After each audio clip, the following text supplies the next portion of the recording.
السلام علیکم۔ علامہ اقبال سے کسی نے پوچھا کہ آپ کے شعروں میں لفظ خود ہی آیا ہے، اس کا کیا مطلب ہے؟ تو انہوں نے سورہ حشر کی درج ذیل آیات سے ان کو جواب دیا، اور ان لوگوں جیسے نہ ہو جانا جنہوں نے اللہ کو بھلا دیا تو اللہ نے انہیں ایسا کر دیا کہ وہ خود اپنے آپ کو بھول گئے۔ یہی لوگ ہیں نافرمان۔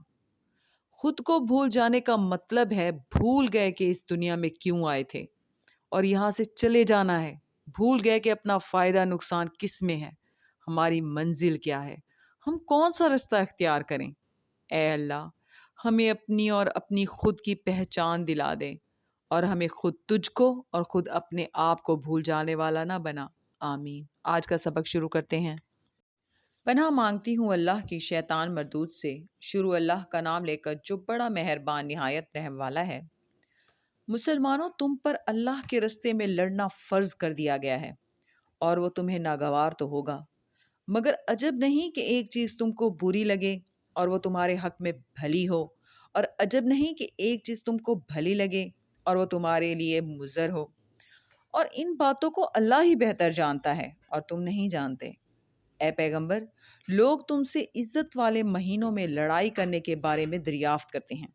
کہہ دو کہ ان میں لڑنا بڑا گناہ ہے، اور اللہ کی راہ سے روکنا اور اسے کفر کرنا اور مسجد حرام یعنی خانہ کعبہ میں جانے سے بند کرنا اور اہل مسجد کو اس سے نکال دینا جو یہ کفار کرتے ہیں، اللہ کے نزدیک اس سے بھی زیادہ گناہ ہے، اور فتنہ انگیزی خون ریزی سے بھی بڑھ کر ہے، اور یہ لوگ ہمیشہ تم سے لڑتے رہیں گے، یہاں تک کہ اگر مقدور رکھیں تو تم کو تمہارے دین سے پھیر دیں، اور جو کوئی تم میں سے اپنے دین سے پھر کر کافر ہو جائے گا اور کافر ہی مرے گا تو ایسے لوگوں کے اعمال دنیا و آخرت دونوں میں برباد ہو جائیں گے، اور یہی لوگ دوزخ میں جانے والے ہیں جس میں ہمیشہ رہیں گے۔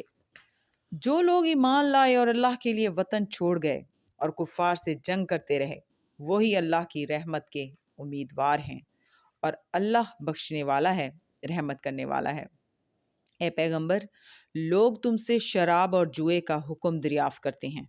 کہہ دو کہ ان میں گناہ بڑے ہیں اور لوگوں کے لیے کچھ فائدے بھی ہیں، مگر ان کے گناہ فائدوں سے کہیں زیادہ ہیں، اور یہ بھی تم سے پوچھتے ہیں کہ اللہ کی راہ میں کون سا مال خرچ کریں۔